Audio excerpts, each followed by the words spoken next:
Agradecer a presença de vocês e tentar tratar aqui nesse tempo de um tema da maior relevância e que tem ocupado a doutrina e também as manchetes de jornal, né? Cada vez mais, que é a judicialização da política.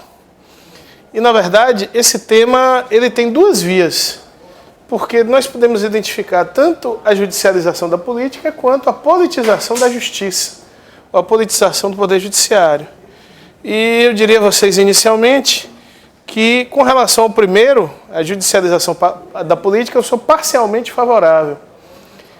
Mas com relação ao segundo, a politização da justiça, eu sou completamente desfavorável, eu acho extremamente negativo. E a gente vai ver quais são as repercussões disso ao longo da nossa conversa, né? Da nossa conversa sobre esse tema que é tão relevante. Agora, para a gente tratar da judicialização da política e da politização da justiça, vem uma questão logo inicial, que e às vezes é uma questão inicial pressuposta e às vezes é ignorada nesse debate, que é justamente o seguinte: se a gente vai falar de judicialização da política, o que é? Eu acho que, não sei se está dando, para ver aí está dando, né? O que é justamente política. Então eu acho que qualquer questão que envolva ou a judicialização ou a politização deve partir dessa discussão do que é política, que é uma discussão esquecida, não é? E eu acho que deve ser revigorada. O que é política? Se nós formos analisar a fundo essa questão, que é uma questão complexa, é uma questão que nós nos deparamos no dia a dia, mas às vezes não percebemos. E se formos buscar o sentido da política, o significado da política, esse é um problema que tem durante séculos levado à reflexão de muitos estudiosos, filósofos, cientistas políticos, juristas, todos pensando no tema da política. O que é a política? E, evidentemente, a gente vai buscar e vai encontrar as mais diversas respostas ao longo da história. Mas não podemos deixar de identificar que a política e o constitucionalismo vão se encontrar lá na frente. Se encontram na origem dos primeiros grupos, das primeiras comunidades humanas, e vão se encontrar muito mais intensamente a partir do surgimento das primeiras constituições. Então, qual seria a primeira ideia, a primeira noção de política que vai surgir? Ora, todos nós nos lembramos, né? Pode ser até que não tenhamos lido, mas é algo comum a referência de Aristóteles, de que o homem é um ser político porque se comunica, reflete, pensa. E a política, me parece que ainda resguarda aquele sentido originário que foi pensado por Aristóteles e desenvolvido por alguns dos filósofos gregos. O que é política? A política deve almejar a direção da comunidade, dirigir, conduzir a comunidade para determinados objetivos, para determinadas finalidades, que são aqueles em função dos quais ela se estabeleceu. Se nós vivemos em comunidade, nós comungamos, compartilhamos alguns objetivos. Aí alguém pode dizer: mas numa sociedade tão complexa, tão plural, com tanta divergência, com tanta dissidência, mesmo numa sociedade tão complexa, tão plural, há objetivos para os quais devemos nos guiar e que são os objetivos que dão a própria consistência daquela comunidade. Hoje alguém poderia dizer: hoje seriam, por exemplo, aqueles que estão no artigo 3º da Constituição. Construir uma sociedade livre, justa e solidária, erradicar a pobreza. Ora, qualquer perspectiva ideológica, qualquer perspectiva política e qualquer linha religiosa, nenhuma dessas vai se opor a um objetivo de construir uma sociedade livre, justa e solidária. Pode divergir no que seja uma sociedade livre, justa e solidária. E aí isso é resolvido no processo político-democrático. Mas não divergir no objetivo em si. Pode divergir no que representa esse objetivo, em como alcançar esse objetivo, mas não no objetivo em si. Então, para mim, o verdadeiro sentido da política é dirigir, conduzir, projetar a comunidade para a realização, para alcançar determinados objetivos. E aí nós podemos perceber que a política hoje envolve cada vez mais, ou deveria envolver cada vez mais, a participação da sociedade. Só que tem um problema. Desde os anos 60, os cientistas políticos vão destacando um progressivo desencanto da sociedade com relação à política. Um certo descrédito e desencanto com relação à política. Mas não se aperceberam, ou melhor, muitos até se aperceberam, que esse desencanto não é com relação à política em si. É com relação à política concreta. É com relação à política partidária. É com relação às instituições políticas. É com relação ao sistema representativo. E aí a gente já pode perceber essa distinção entre a política, nesse sentido de direção da comunidade, para a política partidária. E aí a gente vai ver no final dessa nossa conversa que a politização da justiça é negativa porque envolve você contaminar os órgãos da justiça com esse sentimento de política partidária, que aí foge completamente à própria função do Poder Judiciário. O Poder Judiciário deve se manter distante desses conflitos político-partidários, mas não pode fechar os olhos e nem se distanciar dos conflitos político-ideológicos. Por quê? Porque o Poder Judiciário também é um órgão político, que não deve decidir politicamente, mas é um órgão político cujas decisões têm repercussão política também. Então, esse registro de um certo desencanto da política acaba levando à demonstração de que a política enfrenta, desde os anos 60, um momento de crise. É comum, todos nós já ouvimos aqui, alguém dizer, não gosto da política. Isso é um ato político. Não gostar da política, ou dizer que não gosta da política, é o quê? Uma censura a como a política está sendo realizada. Isso é um ato político, que a pessoa não se apercebe, mas é um ato político. Você censurar e dizer, eu estou fora dessa política. Você não está fora da política, você está sendo político quando diz que está fora da política tal como está sendo realizada. Então, esse processo marca, embora a partir de uma postura passiva da sociedade, marca uma crítica à política como vinha se desenvolvendo. E isso vai culminar em novos processos de reivindicação política que nós começamos a ver aí a partir, sobretudo, da Primavera Árabe. No momento em que já se pensava que revolução é coisa do passado, revolução não existe mais. Quem vai se revoltar hoje? Não existe. Quando já se pensava que a era das revoluções passou, surge a Primavera Árabe. E aquela centelha de indignação que surgiu lá, aí alguém vai dizer, mas lá surgiu, mas os países continuam ainda numa situação de mal a catastrófica, com algumas exceções. É verdade. É verdade.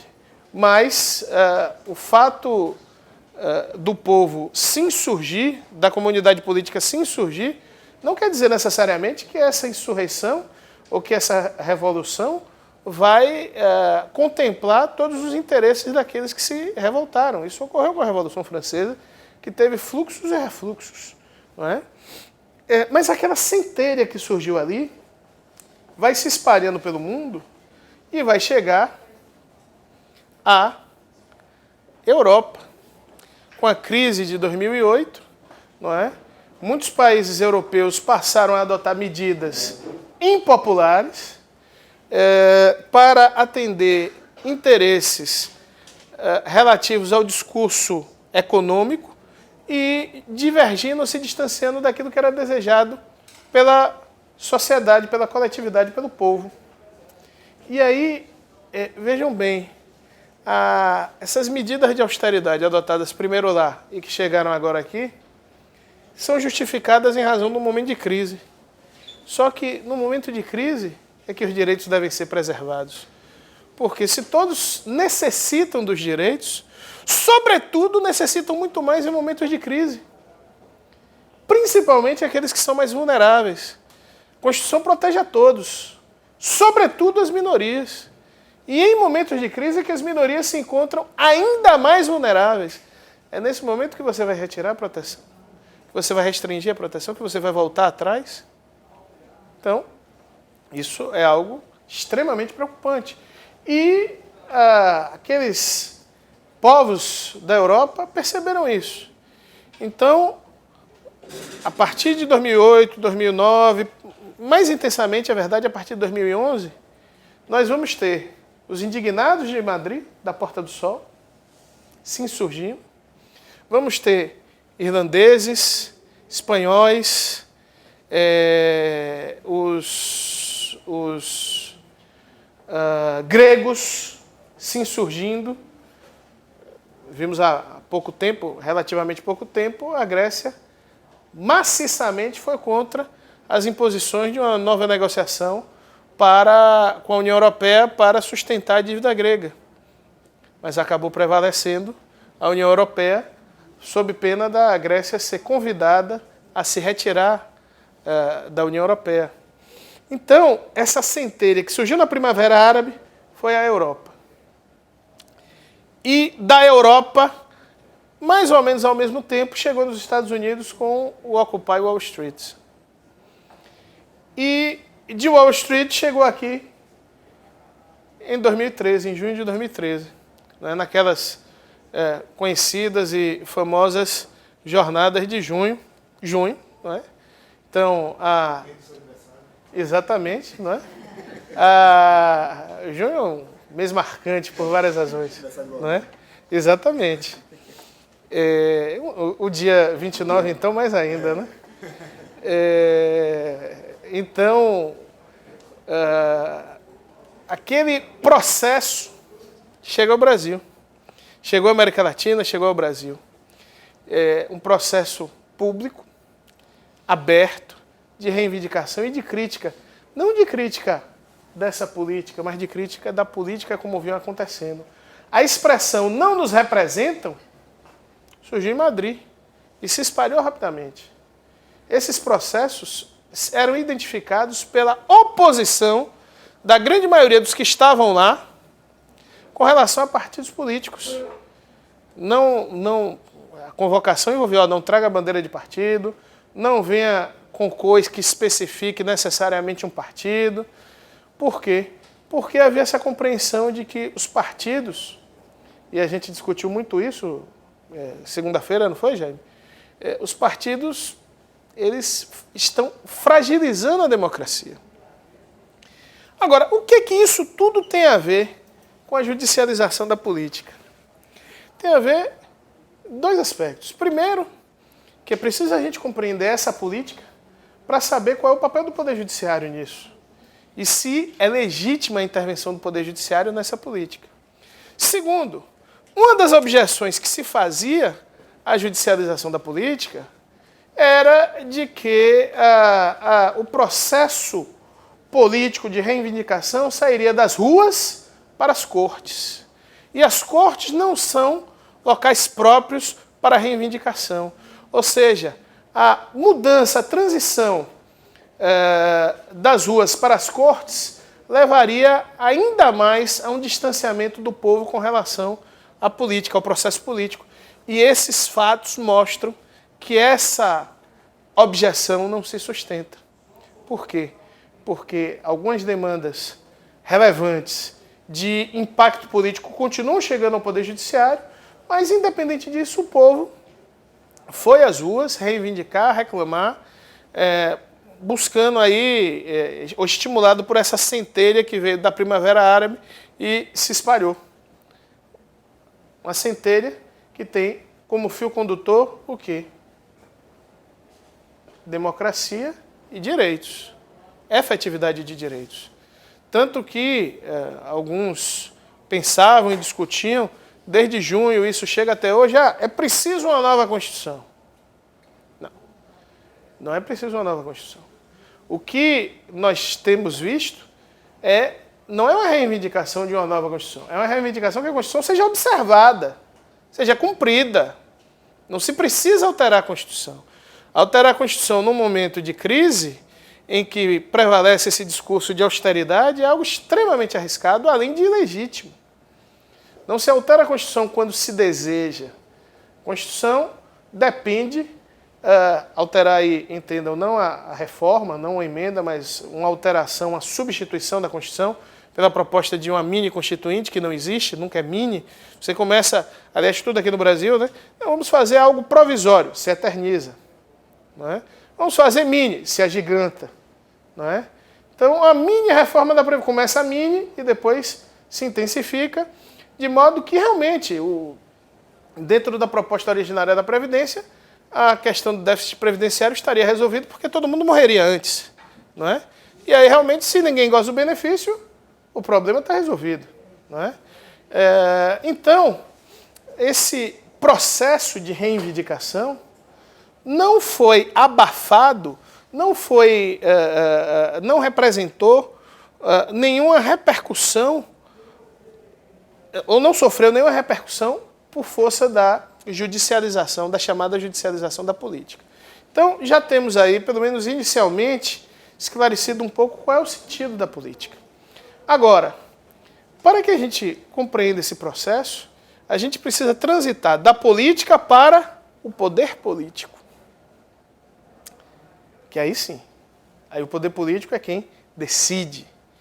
A política não se confunde com o poder político. Então a gente precisa compreender também o que é esse poder político.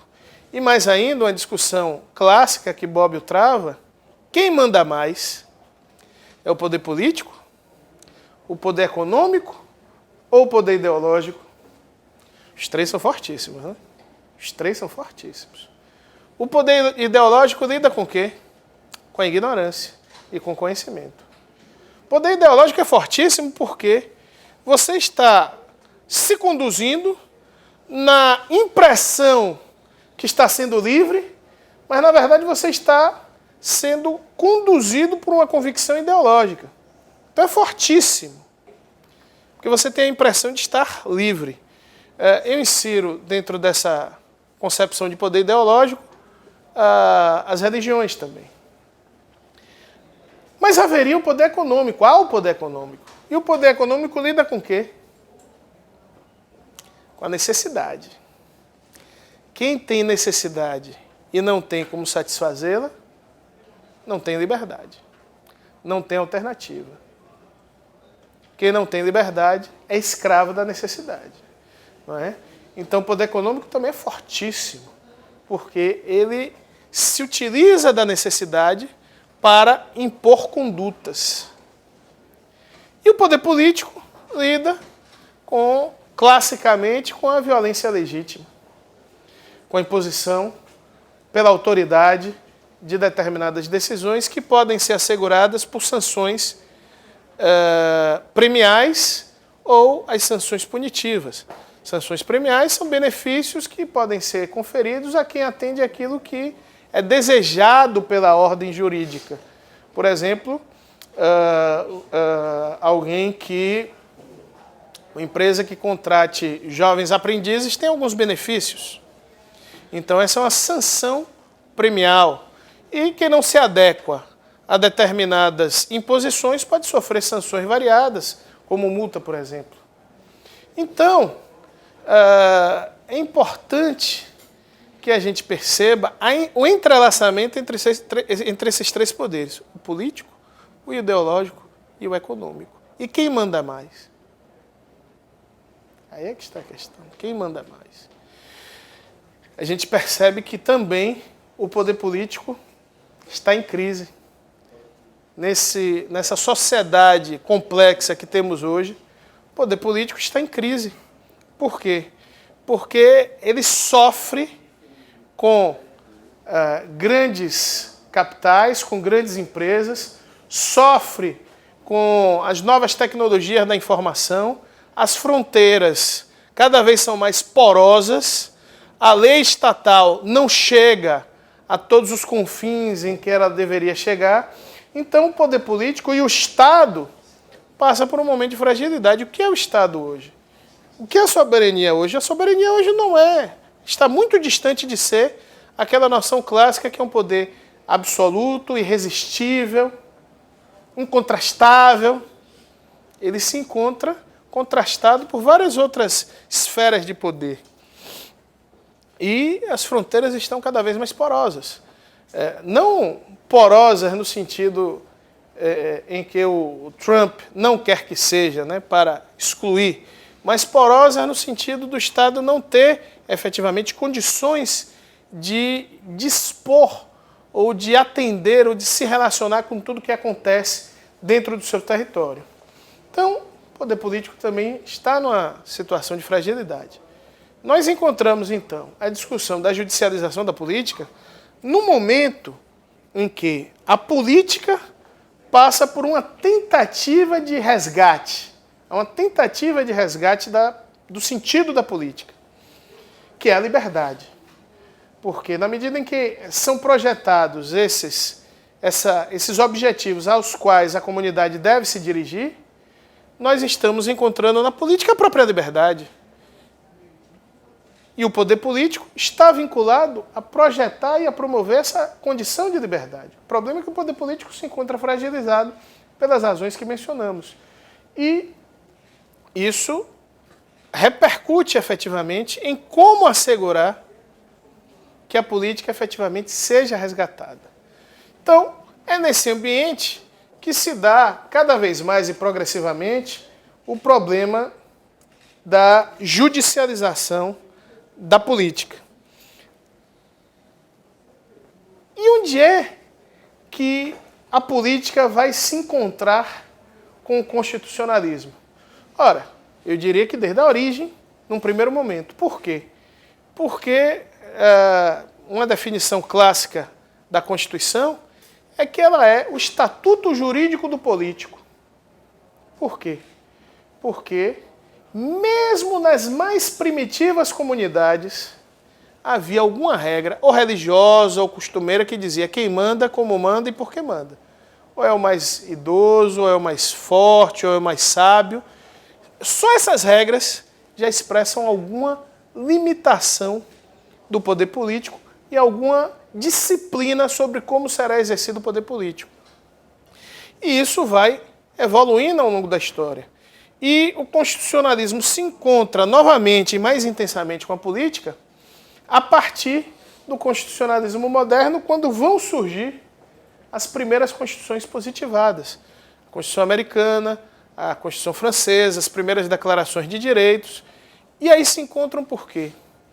Porque o advento, o surgimento das constituições positivadas implica a crença de que o direito pode assegurar que a política efetivamente se realize.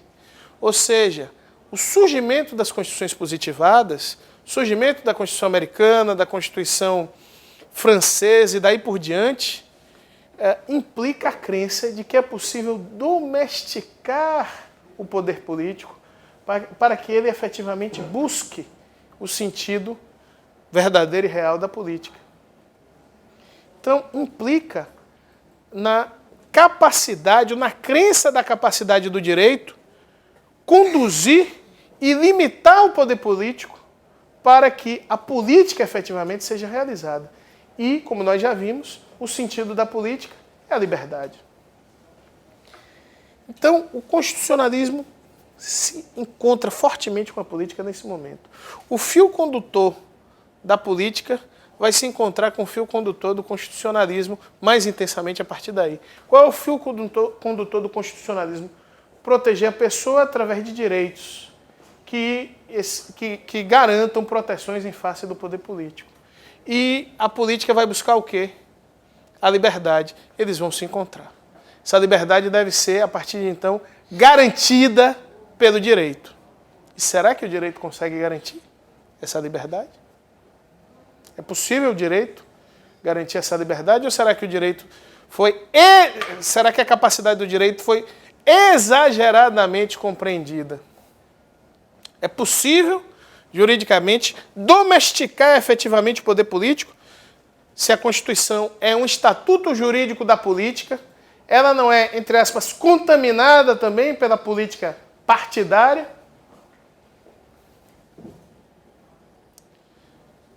Também é. Sem dúvida nenhuma. Só que, a partir de um determinado momento, as constituições que surgiram lá vão se espalhar. E as constituições vão se espalhando. Vai ser moda ter uma constituição. De modo que hoje não existe país que não tenha uma constituição e não bata no peito para dizer eu tenho uma constituição. O problema é que ter constituição todo mundo tem. Agora, que constituição? Não é? É a mesma coisa de respeitar os direitos humanos, constituir um Estado de Direito. Não existe nenhum Estado, nenhum governante que diga publicamente que não respeita o Estado de Direito. Agora, o Estado de Direito não pode ser um Estado de qualquer direito. O Estado de Direito não é um Estado de direito arbitrário, por exemplo. Então, embora muitos Estados tenham um documento que chamem Constituição, muitas Constituições têm origem autoritária, inclusive, como já foi o caso do Brasil. Então, essas Constituições, por mais que sejam de origem autoritária, elas ainda têm uma função limitada pela sua origem de restringir o exercício do poder político. Por mais autoritárias que sejam, uma Constituição é sempre melhor do que nenhuma Constituição. E, como eu disse, não há hoje governantes que digam não, eu não respeito os direitos humanos, eu não respeito a democracia. Porque essas palavras são palavras mágicas que são invocadas por governantes para que eles possam gozar da aura de legitimidade que está em torno da democracia, dos direitos humanos e da Constituição. Mas, evidentemente, nem todos os regimes que invocam essa condição fazem jus ao respeito aos direitos humanos, à democracia e ao Estado de Direito. Então, essa noção também vai se diluindo de constitucionalismo, de Estado de Direito e de democracia. E, a partir do constitucionalismo social, essa relação entre Constituição e política vai mudar um pouquinho mais. Por quê? Porque até então, a disciplina do direito sobre a política era uma disciplina para impor limites, visando a garantir o bom governo, que era aquele governo que não invadia as liberdades. O problema é que o governo, se é um risco, se é um leviatã, também pode ser necessário para proteger a todos nós de outros poderes. Então se percebeu que a única ameaça à pessoa humana não era o poder político. Esses outros dois poderes que eu falei, o poder econômico e o poder ideológico, também constituíam uma ameaça à pessoa humana. E aí o constitucionalismo social vai atribuir às constituições um outro papel, que até então não tinham. Ele vai fazer o quê? Esses objetivos da política vão passar a ser encampados pelas constituições. Constituição mexicana de 17, Constituição alemã de Weimar de 1919. Essas duas constituições vão passar por 3 alterações significativas que a partir dali vão marcar toda a nossa história. Primeiro, pela primeira vez, se falará numa Constituição de dignidade da pessoa humana. Aí alguém vai dizer, tudo bem, a Constituição de Weimar, a Constituição Alemã de 19, prevê a dignidade da pessoa humana, mas o nazismo ocorreu. Ocorreu apesar da Constituição, e não por causa da Constituição. Não é? O que nos mostra as limitações e as fragilidades do direito, especialmente quando a Constituição não é, entre aspas, defendida, compreendida pela comunidade política. A principal defesa da Constituição não é o judiciário, é o povo. Tanto que a Constituição Francesa de 1795, num dos seus últimos artigos, dizia o seguinte: a França só veio a ter um efetivo controle de constitucionalidade a partir da Constituição de 58. Então, a Constituição de 1795 depositava a defesa da Constituição Francesa em quem? Nas mães, nos pais de família e nos jovens e corajosos franceses. O que é que os franceses perceberam naquele momento? Que a principal garantia da Constituição é a própria comunidade política, é sua própria origem, é o próprio povo. Então, evidentemente, o controle de constitucionalidade do Poder Judiciário tem uma função imprescindível, mas a principal defesa da Constituição é a cidadania, é o exercício da cidadania. Então, isso não foi possível por uma série de fatores na época da Constituição de Weimar, e o nazismo se estabeleceu, apesar da Constituição. De qualquer sorte, pela primeira vez, surgiram nas Constituições 3 princípios: dignidade, igualdade material e um princípio muito esquecido, muito pouco falado pela doutrina, mas relevantíssimo, que é o princípio da solidariedade. Além disso, pela primeira vez, os direitos sociais passaram a ocupar constituições e as normas programáticas foram criadas. Surgiram as normas programáticas. As normas que estabelecem o quê? Fins, objetivos, metas que estão relacionadas ao verdadeiro sentido da política. Então, poderíamos dizer tranquilamente que, a partir do constitucionalismo social, se a Constituição já era um estatuto jurídico do político, se tornou ainda mais um estatuto jurídico do político, porque ela deixou de tratar do poder político apenas organicamente, prevendo os órgãos e distribuindo as competências, mas passou a vincular o exercício do poder político a objetivos, metas e finalidades que deveriam ser buscadas pela política partidária, pela política concreta, pelo processo democrático. E aí a gente vai chegando na judicialização. Por quê? Porque se a Constituição assinala esses objetivos, metas e prioridades, se ela consagra direitos sociais que estão relacionados a esses objetivos, metas e prioridades, a gente vai constatar o seguinte: bom, se essas matérias foram constitucionalizadas, foram trazidas para a Constituição, elas se tornaram direito. E se tornaram direito, elas potencialmente podem chegar às cortes. Potencialmente podem chegar às cortes, especialmente a partir desse modelo que vai surgir com o constitucionalismo social, que é o modelo das constituições dirigentes, que fixam metas, objetivos e finalidades para a política. Embora o principal criador dessa concepção dirigente da Constituição, que é o constitucionalista português Canotilho, ele depois foi contra a teoria que tinha desenvolvido, né? Mas disse que ela ainda poderia ser viável em outros países. Não era mais em Portugal, mas em outros países ela poderia ser viável.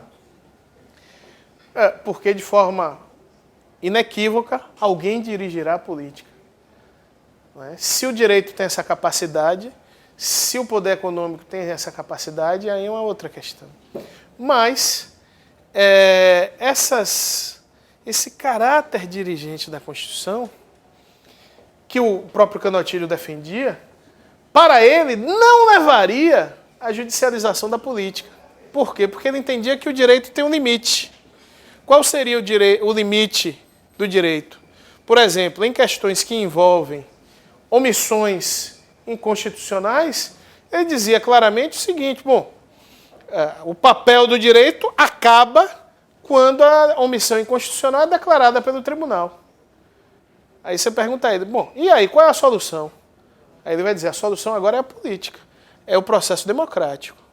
Como? Aí ele complementava, bom, certamente a censura por uma declaração de inconstitucionalidade, por omissão, vai repercutir severamente no processo político, de modo que, de alguma forma, o povo censurará nas urnas aqueles que não obedeceram à vontade expressa na Constituição. Ora, isso nem na Europa acontece, quanto mais aqui no Brasil, que o cara não sabe nem o que é inconstitucionalidade por omissão, e, mais ainda, temos pessoas da mais altíssima probidade sendo reeleitas aí sucessivamente, não é? Quanto mais pelo legislativo não se desincumbir do dever de legislar, não é? Então, efetivamente, não funciona, não é? O Canottilho, nesse particular aí, me parece que se equivoca. De qualquer sorte, a gente vai compreendendo que um certo grau de judicialização da política é inexorável a partir do momento em que determinados temas se tornaram temas constitucionais. Aí alguém poderia perguntar, mas por que as constituições, então, trataram disso? Por que não deixou o processo político? Pela necessidade de nos resguardar, pela necessidade de nos proteger em face da volatilidade das maiorias parlamentares e das pressões do poder econômico. Então, as constituições, principalmente a partir da Segunda Guerra Mundial, elas vão se expandindo, vão ampliando os seus temas. Por quê? Para não deixar esses temas ao livre vento das maiorias parlamentares pressionadas pelas mais diversas formas e tipos de poder. Tudo bem, tem direitos nas constituições que não deveriam estar lá. Eu dou um exemplo da Constituição do Estado da Bahia que não está mais lá, não é?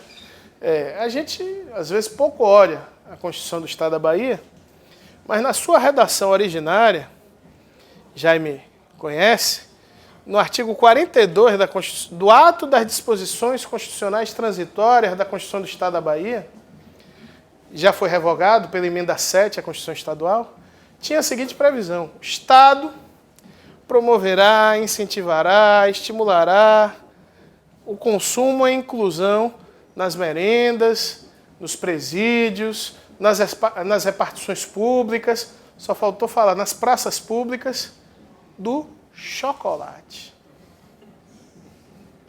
Só faltou dizer que nas praças deveriam haver chafarizes de chocolate, não é? Isso acontece, né? Você chega hoje em qualquer repartição pública estadual, tem lá um chocolate quente, não é? Um chazinho, um sequilho, não é? Na verdade, é brincadeira, mas também ninguém pode invocar um direito fundamental ao chocolate. Não é? O direito fundamental é a alimentação, não ao chocolate, por mais que os chocolatras se sintam aí desprestigiados, não é?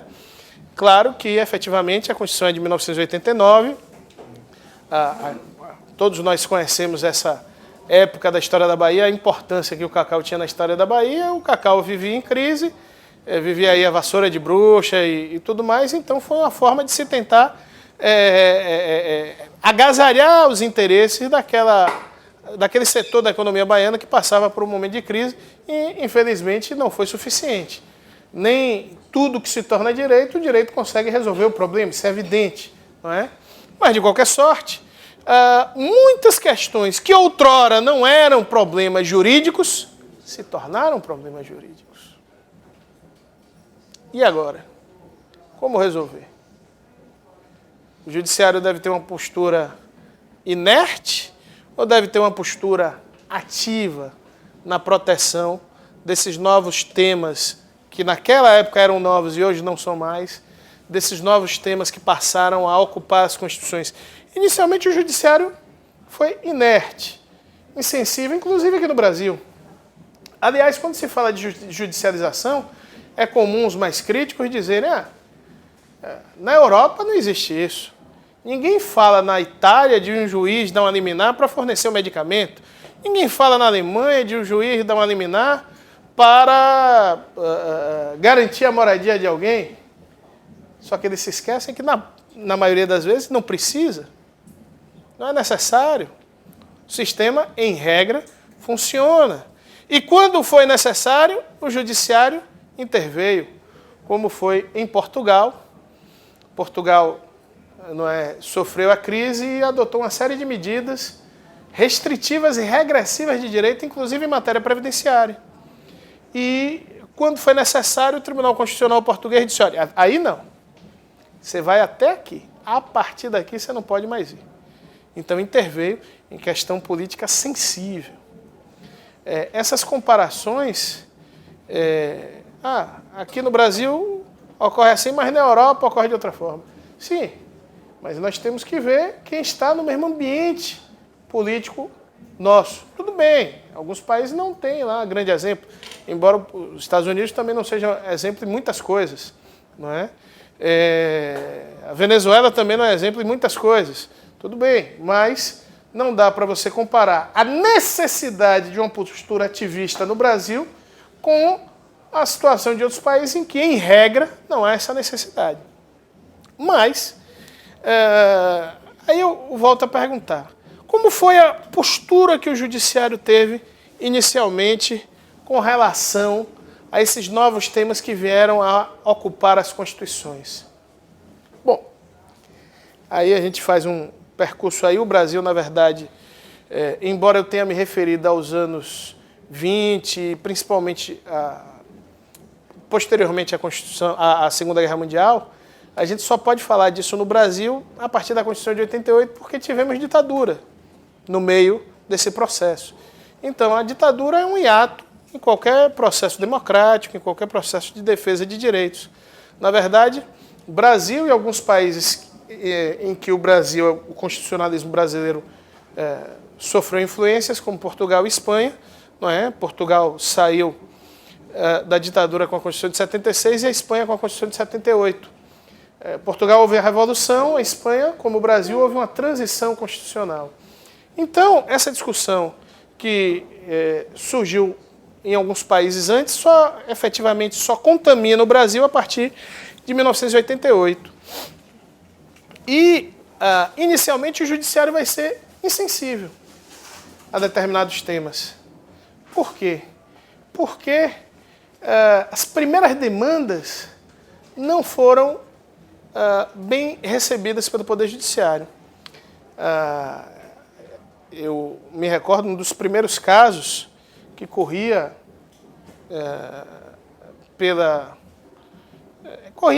entre advogados e tal, foi uma decisão judicial que ocorreu em São Paulo. Logo quando estourou o problema da AIDS, um Ministério Público ajuizou uma ação visando o fornecimento de alguns medicamentos para um doente. E aí o juiz negou a liminar, dizendo, em outras palavras, o seguinte: amigo, de certo na vida é só a morte. Todo mundo morre. Alguns têm a honra de conhecer a face do Pai Eterno mais cedo, outros mais tarde. Em razão disso, não há o direito proclamado em defiro a liminar. Aí esse cara tinha total condição de virar para o juiz: olha, já que é uma honra, vá primeiro. Não é verdade? Já que é uma honra, Vossa Excelência vai se sentir honrado, vá primeiro. Não é? Mas, efetivamente, depois o judiciário foi se sensibilizando e começaram a se multiplicar em vários locais do país liminares e decisões mandando fornecer. E qual foi a consequência disso? Foram tantas e tantas decisões que o Estado deixou de combater para dizer: olha, eu vou ter que fazer o quê? Uma política pública. Porque eu não aguento mais receber liminar de todo lugar. Eu vou ter que fazer uma política pública. E aí esse nome mágico vai interferir intensamente nisso que a gente vai falar. Mas eu vou ter que criar uma política pública para inibir essa multiplicidade de decisão judicial. E aí foi desenvolvida no Brasil uma política pública que, durante anos, foi elogiadíssima, foi uma das melhores do mundo no tratamento aos pacientes que eram portadores de HIV. Não tenho dúvida que se não espocassem por vários locais do Brasil essas liminares, o poder público podia até fazer, mas demoraria muito mais para ser sensível a esse grave problema que surgiu naquela época, não é? Então, essa postura do judiciário vai, aos poucos, se modificando. E vai chegando, em alguns momentos, até a ser excessiva. Por quê? Porque eu sou favorável. Eu acho que o judiciário deve, sem dúvida nenhuma, exercer um controle efetivo sobre determinadas decisões políticas, que a gente vai ver aí quais são, mas ele não pode se substituir nem ao legislador e nem à administração pública. Isso ele não pode fazer. O juiz não pode dizer, por exemplo, para um prefeito, não construa uma escola, não construa um hospital. Isso ele não pode fazer. Ele pode até fazer, como ocorreu alguns anos atrás, quando aquela epidemia da dengue estava dominando aí algumas cidades do interior, ele podia até fazer como fez, prefeito, faça a festa de São João não. Faça a festa de São João não. Porque só quem vai pular na festa é o mosquito da dengue. Não é verdade? Vamos utilizar esses recursos no tratamento, na prevenção, para que a gente preserve a população para o próximo São João, porque nesse está difícil. Não é? Aí ele pode fazer. Bom, mas surgiu uma expressão nova, que até então eu não tinha referido, que é a expressão... eu fiquei andando com ele aberto e dá nisso, né? Mas que é a expressão política pública. E o que é uma política pública? Para a gente do direito é um problema, política pública. Porque a gente está acostumado com lei. E não está acostumado com política pública. Então, quando o Jaime, um aluno pergunta na sala, professor Jaime, essa lei é inconstitucional? O Jaime mata logo, é ou não é? E o que não faltam são leis inconstitucionais. Eu brinco na sala dizendo, olha, tem lei aí que não precisa nem ajuizar ação. Se chegar no Supremo, o próprio porteiro já declara a inconstitucionalidade. Porque é de uma inconstitucionalidade tão gritante. A lei de um município aqui, foi da Bahia, não foi, Jaime? Que determinou que os alunos da escola, depois do hino, deveriam rezar Ave Maria. Não foi? Essa lei é de uma inconstitucionalidade que basta chegar na portaria do tribunal que o porteiro... É o quê? Não, aqui eu resolvo, é inconstitucional, não precisa nem ir para lá. Em razão da gritante inconstitucionalidade que existe. Não é? Mas, o que seria então a política pública? Não é uma lei. Política pública não é uma lei. E aí a gente sai da nossa zona de conforto. Porque nós do direito estamos mais acostumados com lei. E nós do direito, eu digo nós, professores, digo nós, advogados, digo juízes, nós do direito em geral. Se trabalharmos com a lei, ali a gente está na nossa zona de conforto, por mais complexa que uma lei seja, que a interpretação legal envolva divergência. Mas política pública é diferente. O que é uma política pública? Não é uma lei. Política pública é um programa. É um programa de ação voltado a determinados objetivos. É um programa de ação que envolve o poder público, mas pode envolver também a iniciativa privada. É um programa de ação que se materializa, pode vir desenhado desde a Constituição e se materializa em uma ou mais leis, mas também em atos normativos infralegais, em contratos administrativos, em atos da administração pública, em atos materiais da administração. Então, quando a gente fala de política pública, estamos falando de um conjunto de mecanismos e instrumentos que envolvem a complexidade inestimável para quem está acostumado com uma lei. Só que ninguém disse que seria fácil, né, Jaime? Ninguém disse que seria fácil. E eu sou um pouco contra esse discurso da simplificação. Eu adiro aqueles doutrinadores que dizem, ó, amigo, tem jeito, é complexo, estamos numa sociedade complexa, tem que encarar a complexidade.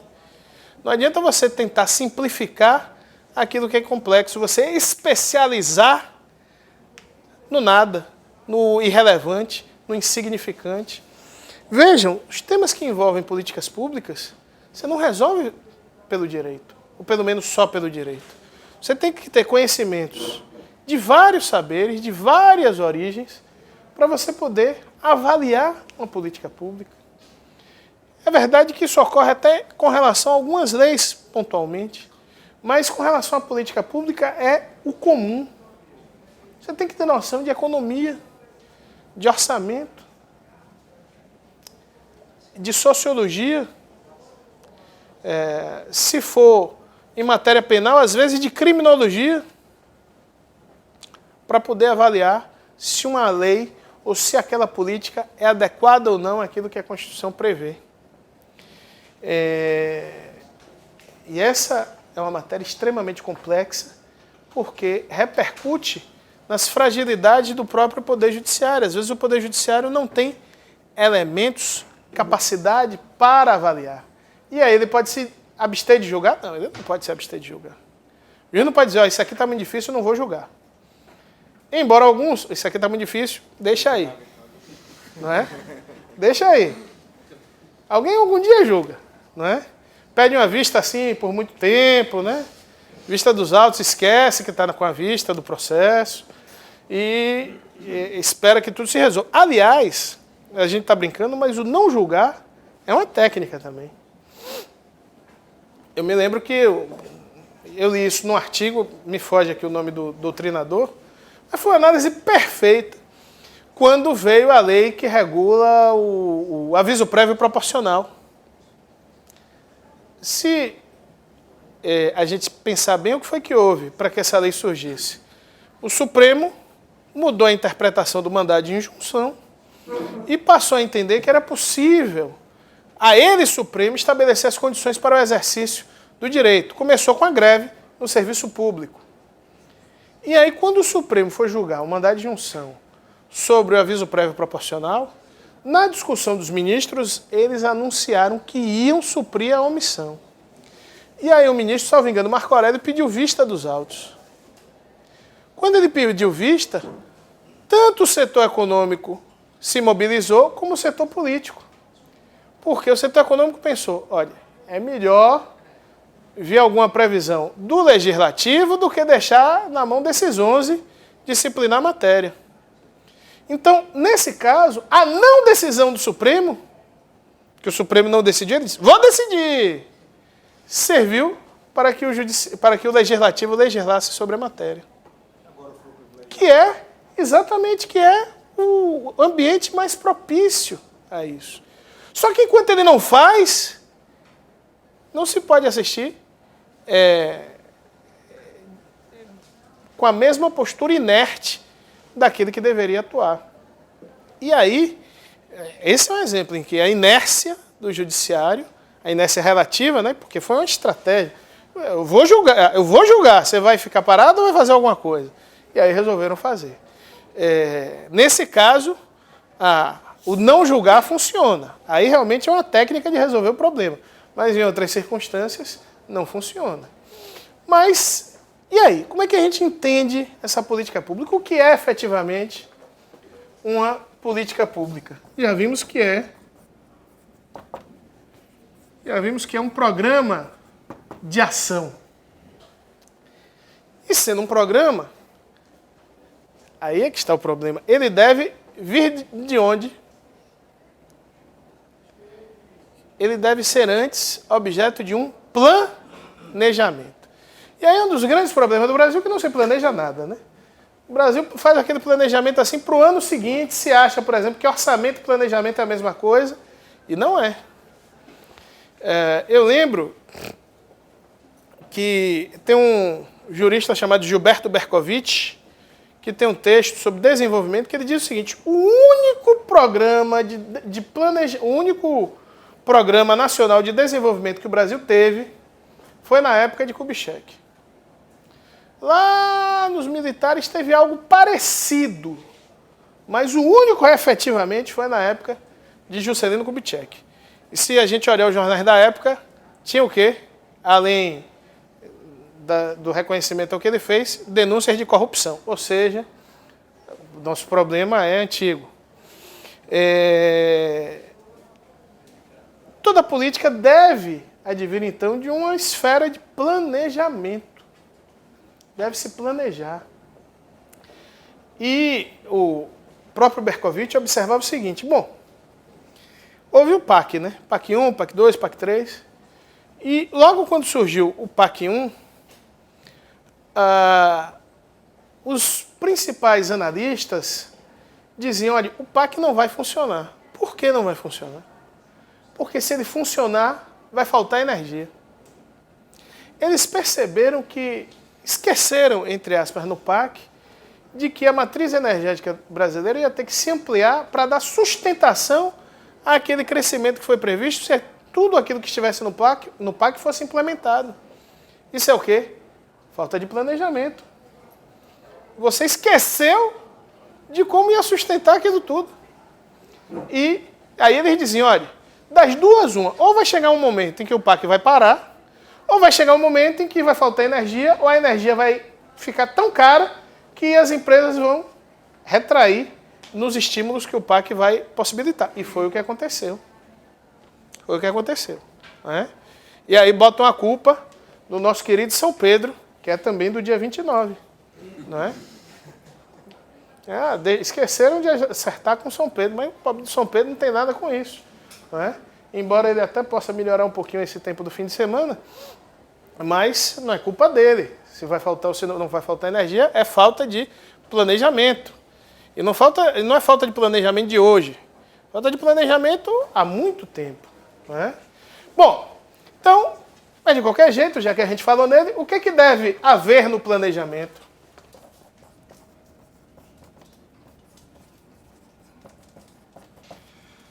No planejamento que você vai fazer a formulação da política pública. E para você formular uma política pública, você precisa definir 4 elementos. Para você planejar, para você formular uma política pública, são necessários 4 elementos. Qual é o primeiro? Bom, primeiro eu tenho que estabelecer, dentre o rol dos objetivos e finalidades, quais são as prioridades. Quais são as prioridades? As prioridades são constitucionais e legais. Muito bem, então eu tenho que definir prioridades. Mas eu tenho que definir as prioridades, mas essas prioridades têm que ser desenvolvidas através de quê? De recursos. O que é que eu disponho para executar essas prioridades? Quais são os recursos humanos, instrumentais, estruturais, tecnológicos que eu posso ter para buscar essas prioridades? Bom, isso vai depender de um outro fator. Quais são os meios de que eu disponho? Recurso, evidentemente, está também envolvido o famoso dinheiro. Não é? Quais são os meios que eu vou poder utilizar a partir dos recursos disponíveis? E, evidentemente, eu vou utilizar meios a partir dos recursos para alcançar prioridades, mas o que de concreto eu quero que ocorra? Quais são, então, as finalidades que serão buscadas? Qualquer planejamento deve partir disso aqui. Evidentemente, isso não deve, a gente não tem muito tempo para detalhar isso, mas isso não deve ser definido, tirando as prioridades que estão na Constituição e nas leis, mas o restante não deve ser definido unilateralmente, principalmente as finalidades, não deve ser definido unilateralmente pelo poder público. Porque num processo de formulação de políticas públicas, há vários agentes envolvidos. E aqui, por exemplo, deve estar o povo. Não é? Hoje existem diversos mecanismos de participação popular, audiência pública, consultas eletrônicas através da internet. Então, a participação de vários setores da sociedade deve ser intensa. Aí surge um outro problema, quando se fala da democratização, da participação popular na formulação de políticas públicas, que é o relativo desinteresse. Ora, sai aí uma audiência pública para discutir aumento da tarifa energética. Quem daqui vai? Primeiro que eu não faço nem ideia dos critérios que são utilizados. Eu não tenho conhecimento técnico. Alguém aqui deixaria seus afazeres para discutir isso? E isso afeta a gente de uma forma extremamente sensível. Mas ninguém vai deixar seus afazeres para ir para uma audiência pública sobre um tema que não domina, não tem conhecimento. Só que depois, quando vier a política, vai dizer, não, a sociedade participou, houve audiência pública. Você vai ver quem foi? Só as empresas do setor que mandaram representantes. Não é? E aí esse processo acaba havendo nesse processo que a doutrina chama de captura. Não é? O ente regulador acaba trazendo a política almejada e desejada pelo ente regulado. Ele foi então capturado naquilo que ele deveria dispor. E com aparente legitimidade, porque ele vai dizer, não, mas houve consulta pública, houve audiência pública. Não é? Houve um levantamento de 2 pesquisadores da USP que pegaram durante, salvo engano, em 5 anos, quem participou em audiência pública em tema de petróleo. 50% os interessados do setor. Não é? 20% universidades. 10% escritórios de advocacia. Não é? O pessoal tem que estar nas discussões. E o restante aí do percentual era o famoso outros. Não é?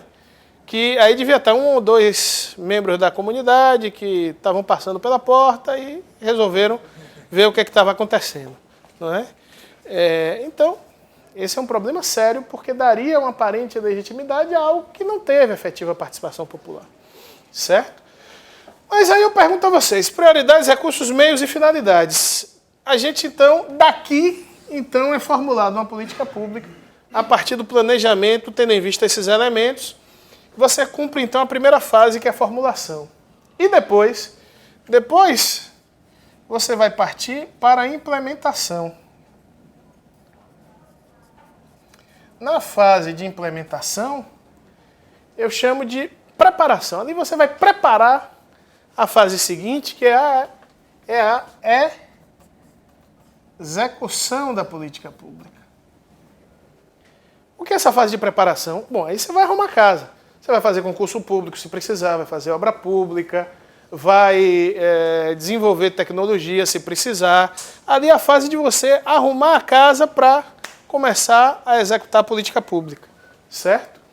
E a última etapa, que na verdade não é a última, ela ocorre em todo o processo, é a de avaliação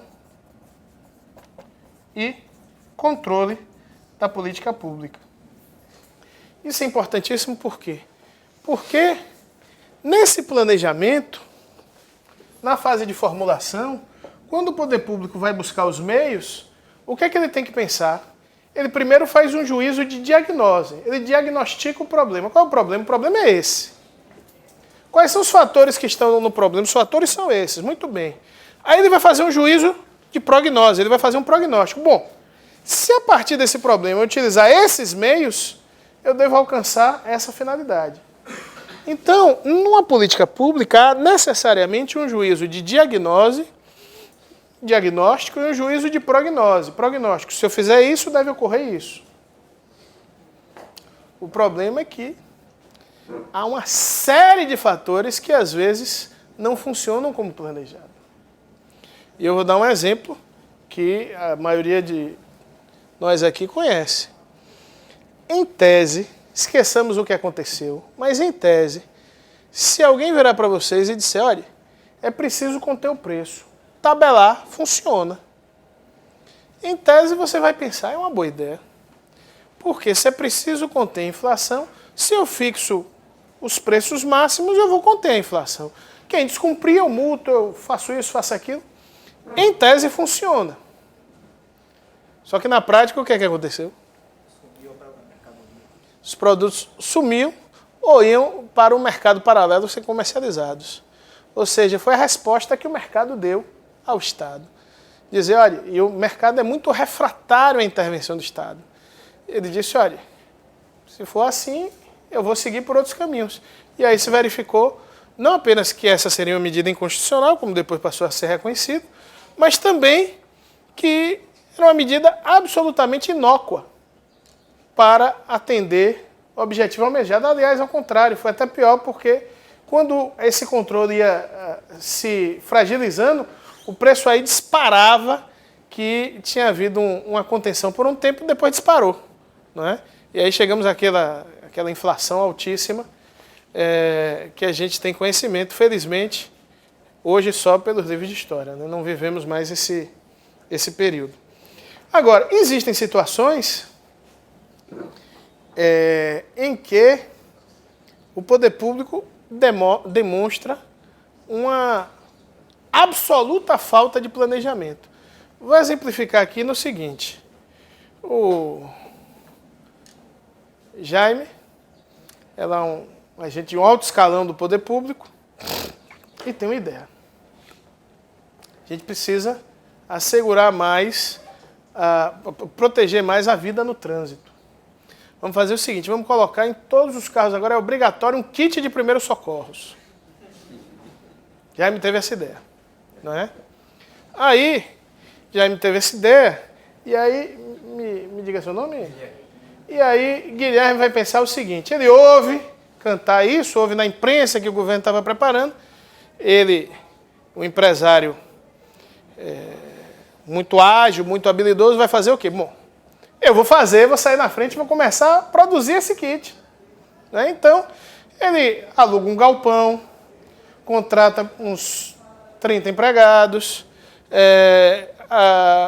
faz compra da matéria-prima, né? Contrata o fornecimento da matéria-prima e começa a produzir os kits. Os mais apressados vão lá e já compram o kit, porque quando houver a lei já está tudo sem problema. Aí vem o poder público, estabelece, edita a lei, Guilherme festejando, né?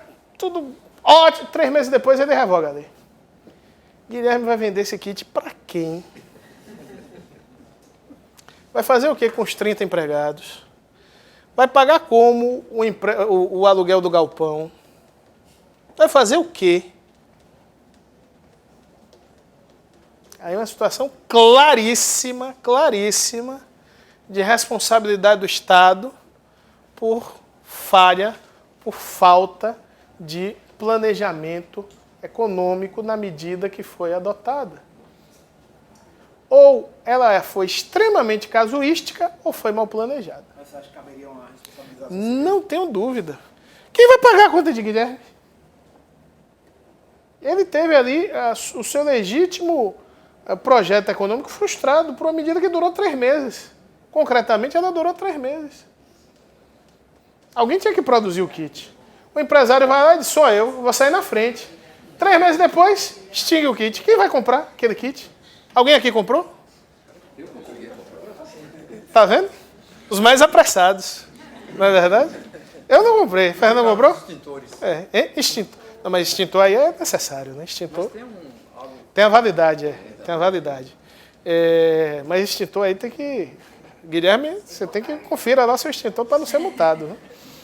Mas, então, aí, Jaime, eu não tenho dúvida que caberia a responsabilidade civil do Estado.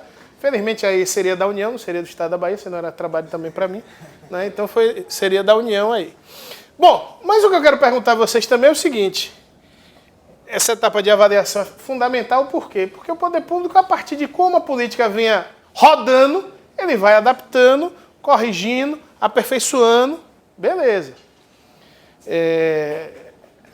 Vamos ver agora, 2018, né, Jaime, as cotas.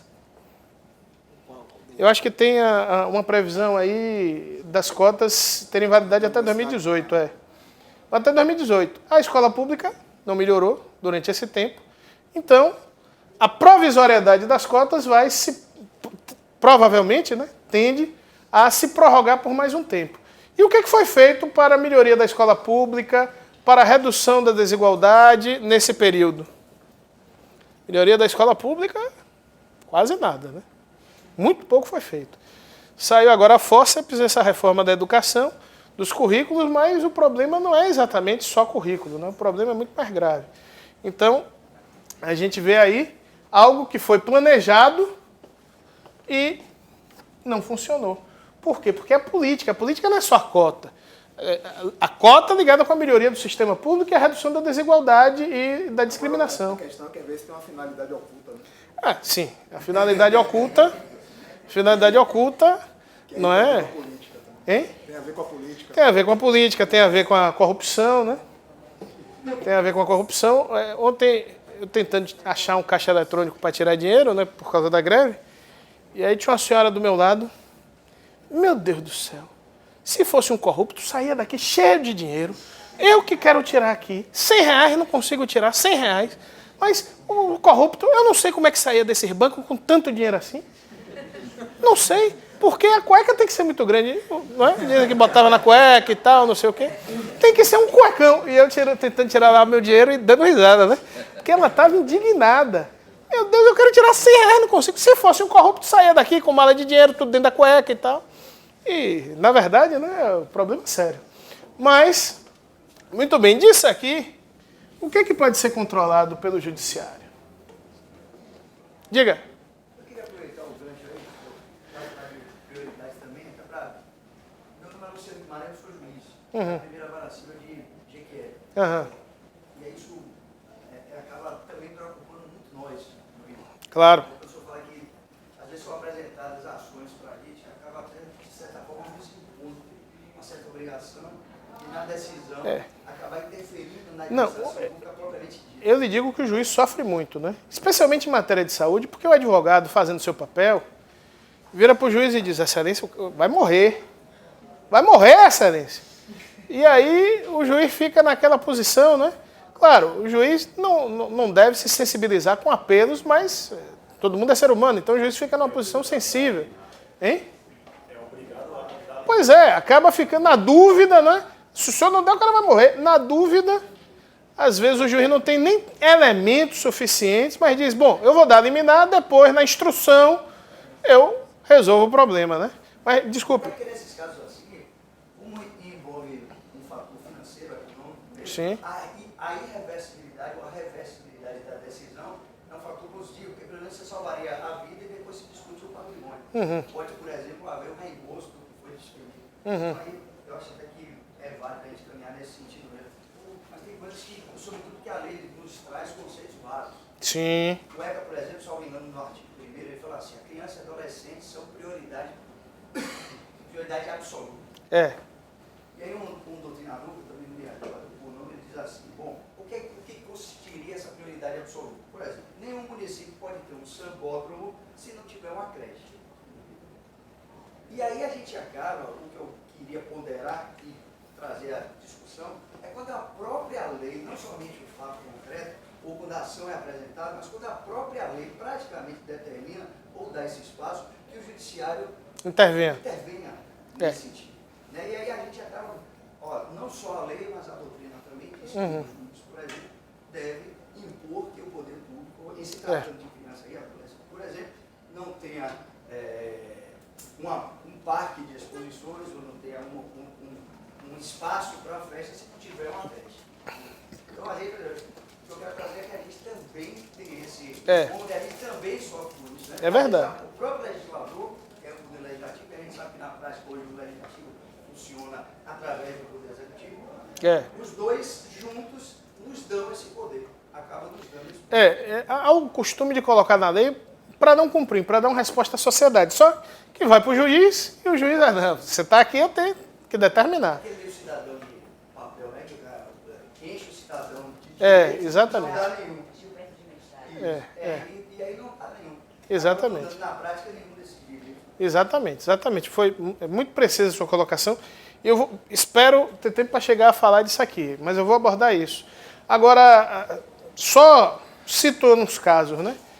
Como eu disse, há casos em que a intervenção é plenamente legítima e há casos em que é exagerado. E aí tem a postura também excessiva do advogado, né? O professor Calmon de Passos dizia que se o advogado pedir a lua, de repente algum juiz dá, né? Mas aí é um exagero. Primeiro do advogado, porque o advogado é o primeiro juiz da causa. Ele que tem que virar para o cliente e dizer, meu amigo, aqui está difícil. Eu tenho uma cliente mesmo que está insistindo para ajuizar uma ação. Eu disse, mas minha senhora, não cabe, mas doutor, eu li. Não, se a senhora leu. A senhora veja se encontra um advogado que tenha lido como a senhora leu, mas não cabe. Mas eu tenho... Pois é, mas eu tenho certeza que não cabe, eu não vou fazer isso com a senhora. Eu não vou entrar com a ação.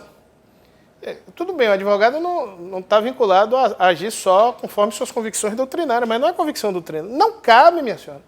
Mas, doutor, tudo bem. Aí a senhora faz o curso de Direito, se forma e ajuiza lá a sua ação, ou então contrata algum advogado que ache como a senhora. Não, vai achar, né? Não, isso aí eu não tenho dúvida. Agora, não foi nem indicado por mim. Eu disse, procure. Não indico, não. Para fazer isso aí eu não indico, não. Porque que eu conheço eu não faria. Não é? Mas não era nada assim. Era realmente algo que não cabe. Não cabe. Ela leu, ouviu falar em algum lugar e queria que a gente entrasse. Só complementando a sua opinião, colega Luciana, o senhor não acha também, até por trabalhar, eu não peguei o início, não prestei atenção à identificação profissional do senhor. Sou procurador do Estado também.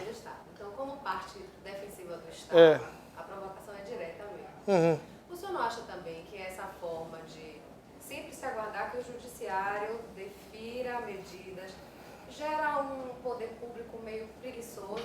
E eu levo isso especificamente para questões municipais. A gente vê isso muito no interior do estado da Bahia, em que alguns procuradores do município chegam ao ponto de dizer, entre no judiciário que aí a gente lhe dá o meu Se o senhor não entrar, eu não tenho uma justificativa, às vezes, fiscal. Sabe por que isso?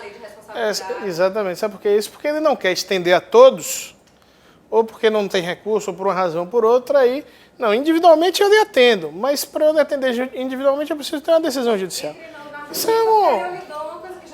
Isso é um equívoco. Sem dúvida nenhuma. Sem dúvida nenhuma. Não é à toa que esse tema se amplia cada vez mais. O próprio poder público dá ensejo a que isso ocorra. Estimula.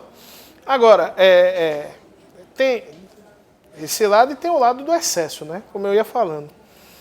Eu uma vez peguei uma ação pelo Estado que ocorreu o seguinte, a cidadã teve um problema cardíaco e aí chamaram o SAMU.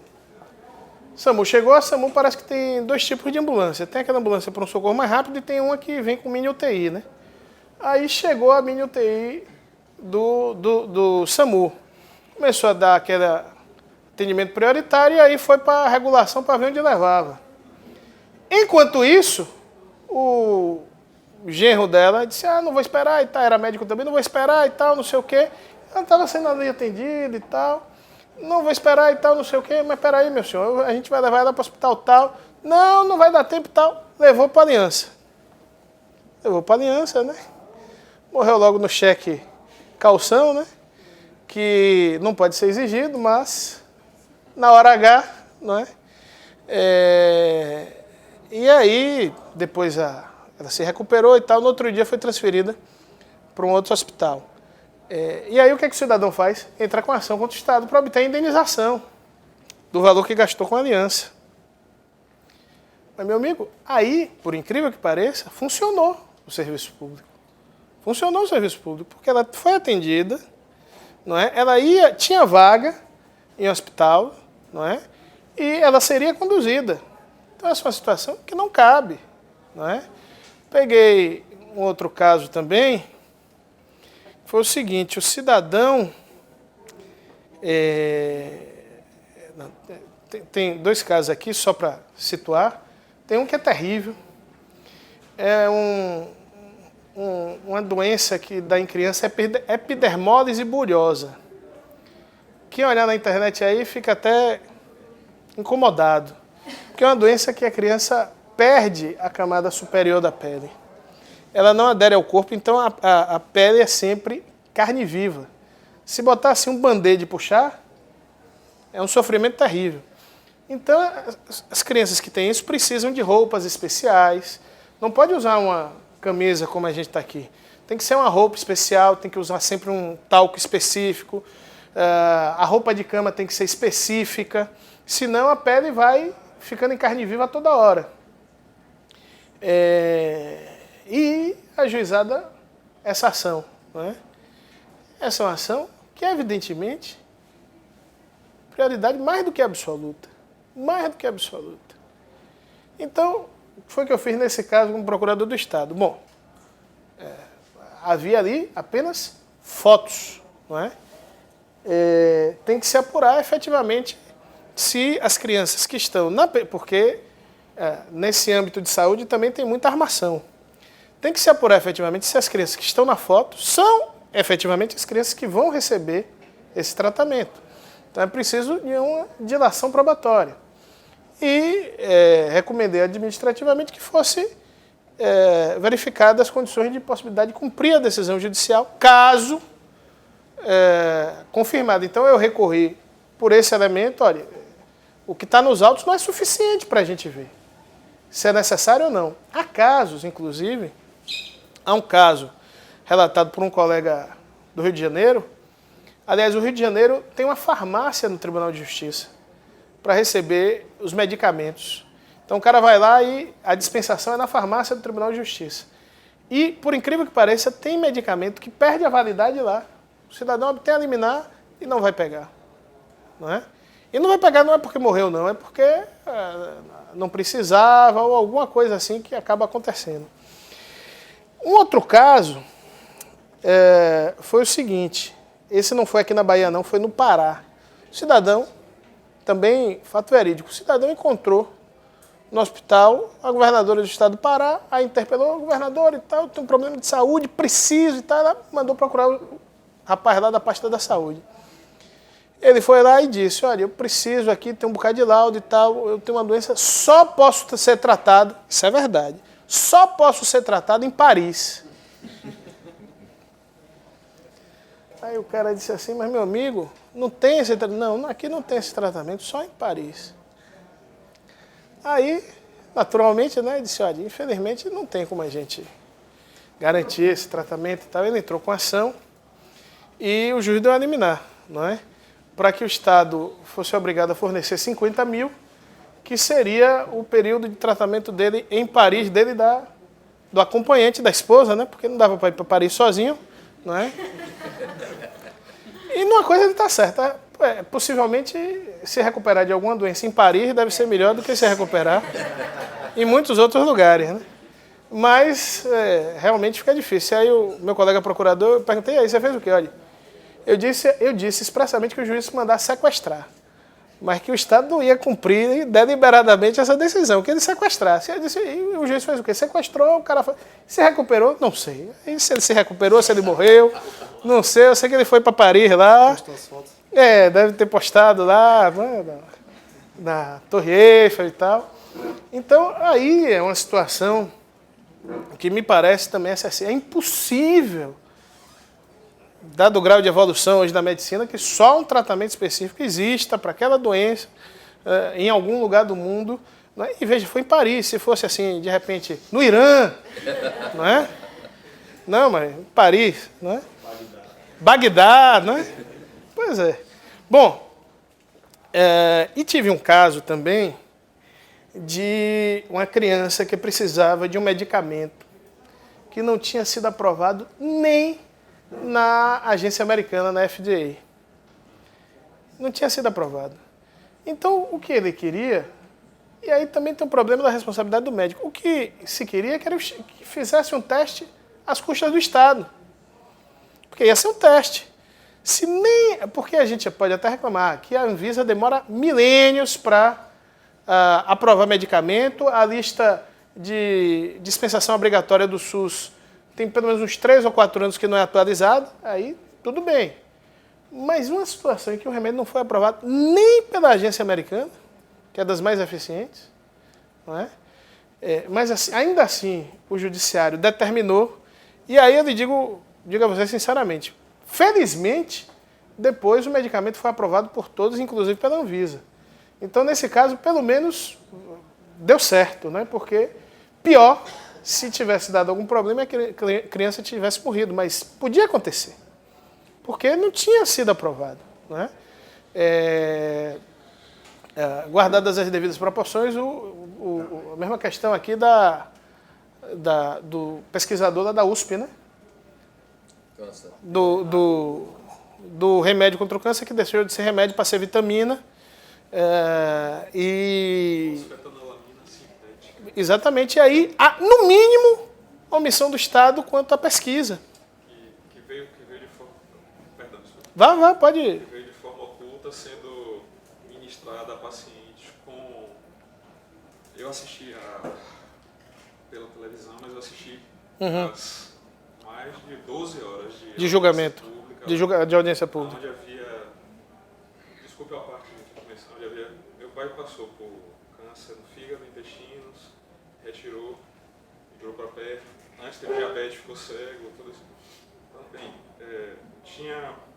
me lembro bem que tinha um promotor lá falando que ele teve e a esposa.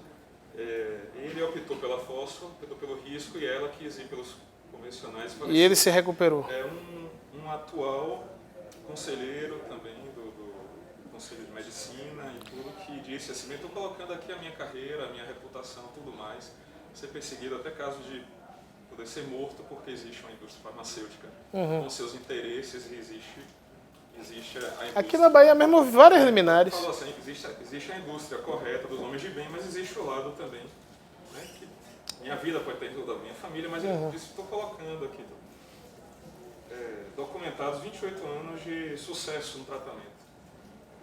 Mas existe todo esse... Existe um suplemento vitamínico para atletas que contém a fosfetanolamina nos Estados Unidos, que é ministrado até uma tia minha, que utilizou. Né, foi liberado... Não ficar falando aqui, mas foi liberado como vitamina, não é? Não sei o resultado final disso. Me parece que sim. Agora, no mínimo, você tem aí uma omissão do Estado quanto à pesquisa. Mas teve toda uma luta, porque eles proibiram que a USP... Não, teve. Aí depois veio gente querendo a patente. Não, e essa substância já tinha sido desenvolvida, me parece, há mais de 10 anos pelo pesquisador. Ele não conseguia verba para fazer pesquisa, pelo menos na versão dele. Ele não conseguia verba para fazer pesquisa. O link é disponível até em animais, até em pessoas, onde abre paciente animal ou humano e vê o câncer já espalhando as raízes e em estado de congelamento, como eles chamam, né? Enegrecido, com todas as raízes.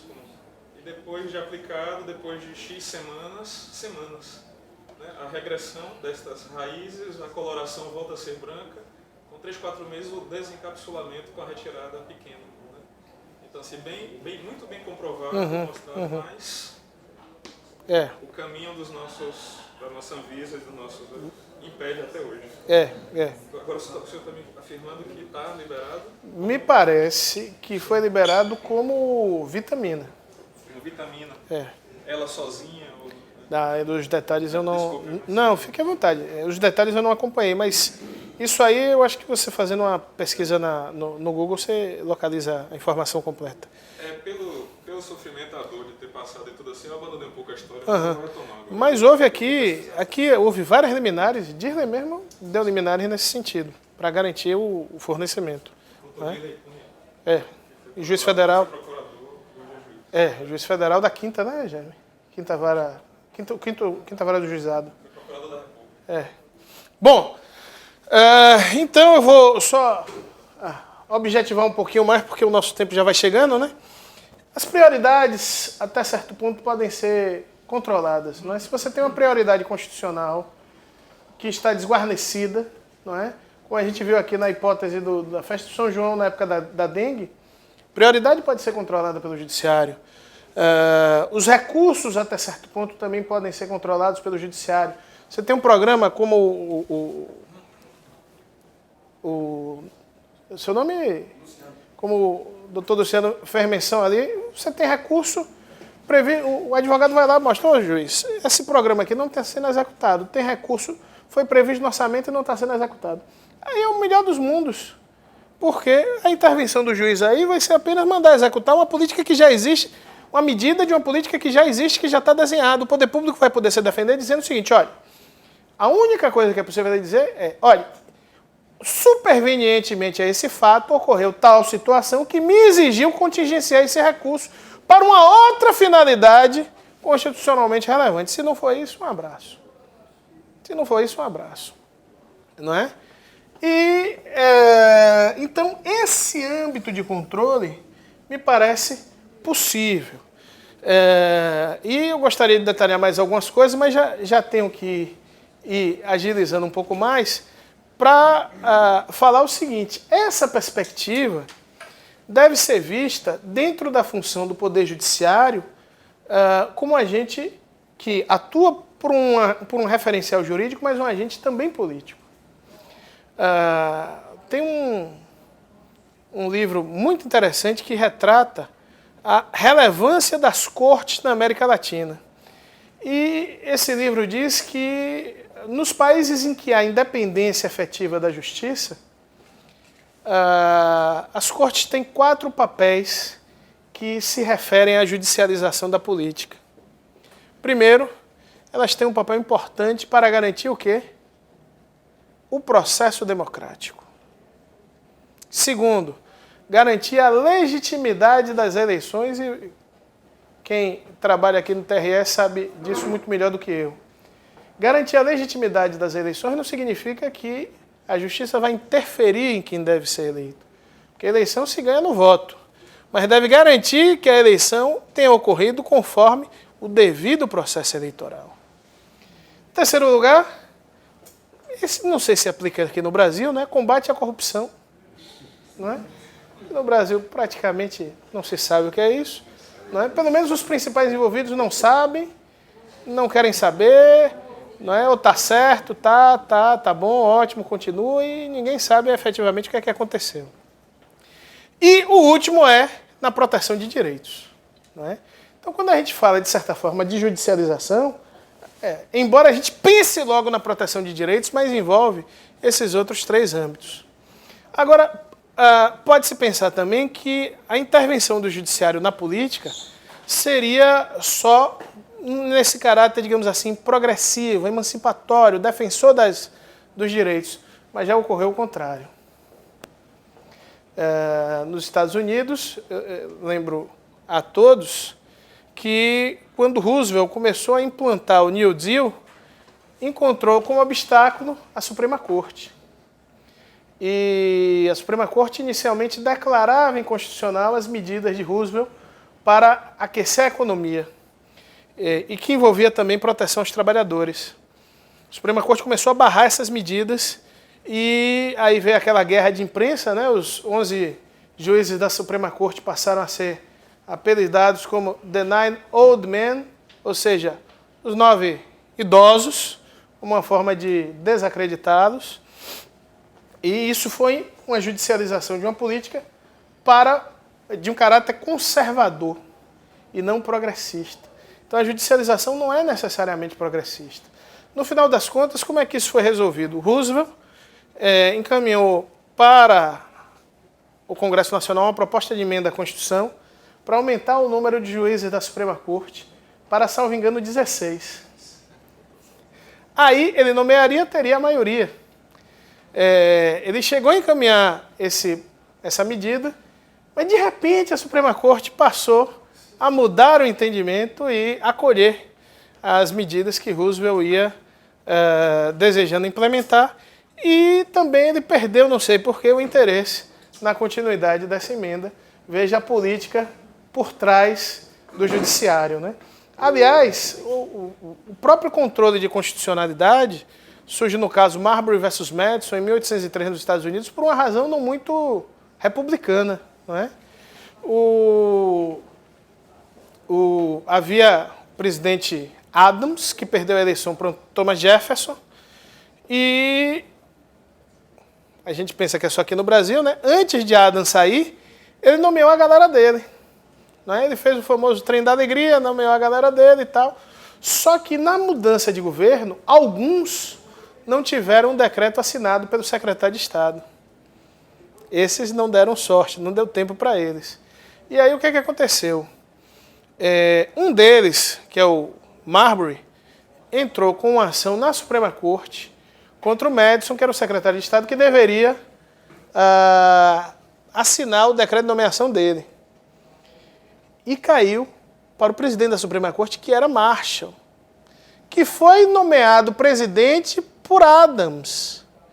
Então ele tinha, assim, entre aspas, uma dívida de gratidão com Adams, mas também não queria se indispor com o novo governo. O que foi que ele fez? Ele pensou, bom, por que esse caso está aqui na Suprema Corte? Há uma lei que diz que é competência da Suprema Corte. Rapaz, essa lei é inconstitucional. Essa lei é inconstitucional porque as competências da Suprema Corte só podem ser estabelecidas pela Constituição. Já que a lei que estabelece, ela viola a Constituição, ela é inconstitucional, não preciso julgar, a Suprema Corte é incompetente. Pronto. Resolveu o problema, ele não se indispôs com ninguém, deu uma decisão paradigmática e relevantíssima como é, mas saiu pela tangente na solução do problema e não se indispôs com ninguém.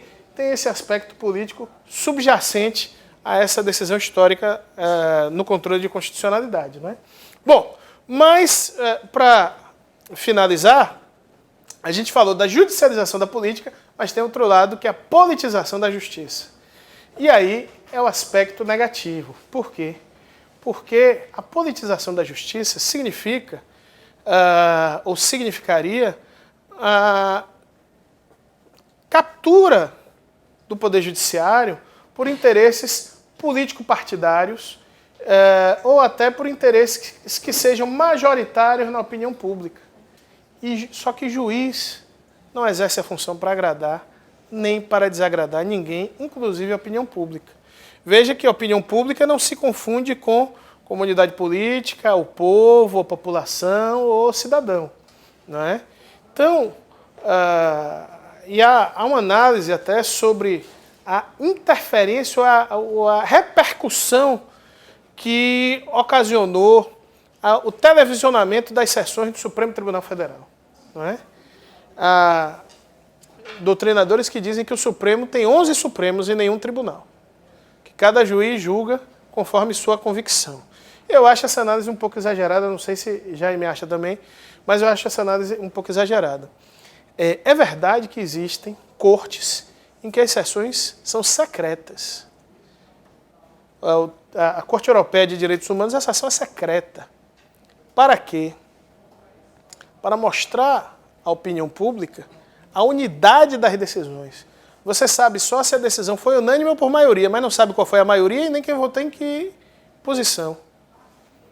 Por quê? Porque, especialmente o Tribunal Europeu, né, que precisava afirmar sua legitimidade, a sessão é secreta, só participam os juízes e, evidentemente, os advogados participam antes da decisão. Quando vai ter a decisão, os advogados se retiram, é tomada a decisão e a decisão é discutida em petit comité, só entre eles. E aí, quando é divulgado, foi por unanimidade ou por maioria, não se diz qual foi a maioria e foi decidida dessa forma. Muitos acham que o televisionamento das sessões do Supremo seria negativo. Eu não acho que seja negativo. Acho que é a abertura do processo político para a sociedade, né? É aquela questão, né? Quem não sabe, hoje a gente sabe, né? Mas quem não sabe como são feitas as salsichas e as leis, não é? Salsicha, a gente acabou sabendo, né? E até muita proximidade, salsicha e lei, são feitas mais ou menos da mesma forma. E as leis... Hein? Pelas mesmas pessoas. E as leis, basta assistir sessões do Congresso Nacional, né? Eu assisti... A primeira que mais me marcou foi um debate sobre uma emenda previdenciária. Salvo engano, deve ter sido a 41, que eu estava assistindo lá uma parte, e aí eu constatei que dos 513, uns 20 conhecem efetivamente o que estão discutindo. Naquela matéria, 20 conheciam efetivamente. Eu vou chutar aqui os números, mas deve ser mais ou menos isso.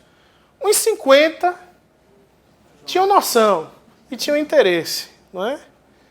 200 votavam como a maioria, o líder partidário dissesse, podia ser por bem ou por mal que ele estava votando. O restante não sabia nem o que estava acontecendo. Qualquer coisa que dissesse, ele estava votando. Dado o descaso que, vez por outra, aparecia lá na discussão, na votação, você via sempre as mesmas figuras discutindo e tal, e a questão sendo levada a toque de caixa pelo presidente, né? Vou votar e tal, não, vou votar, e votava. Quem concorda, permanece onde está. Algumas matérias foram votadas assim, aí o cara um está dormindo, o outro está lendo, o outro está jogando paciência no celular, não é? Pois é, né? Está assistindo o filme pornô lá como deputado, né? Pode ser que uma esteja dançando também, não se sabe, né? Então tudo pode acontecer. Então essa politização da justiça que é complicado, porque o juiz não deve julgar para agradar ou desagradar ninguém, deve julgar para agradar apenas o que está previsto na Constituição e nas leis. Não é? E a isso se aplica também o seguinte, eu uma vez fui chamado para discutir a questão da escola sem partido, né? E aí, o cidadão dizendo, não, a escola não deve ter partido e tal, eu disse, olha, deve ter um partido, o Estado tem um partido. O partido do Estado é a Constituição. O partido do Estado é a Constituição. A defesa da Constituição. Então, a Constituição exige a liberdade de ideias. O pluralismo ideológico. Então isso tem que contaminar também as escolas. E o professor deve ter a liberdade de cátedra para ministrar aquilo pelo qual ele pesquisa há alguns anos. E que é a convicção científica dele. Não é? Mas esse é um outro tema sensível, a escola sem partido, que está sendo muito discutido. Bom, em linhas gerais, meus caros, seriam essas reflexões que eu teria fazendo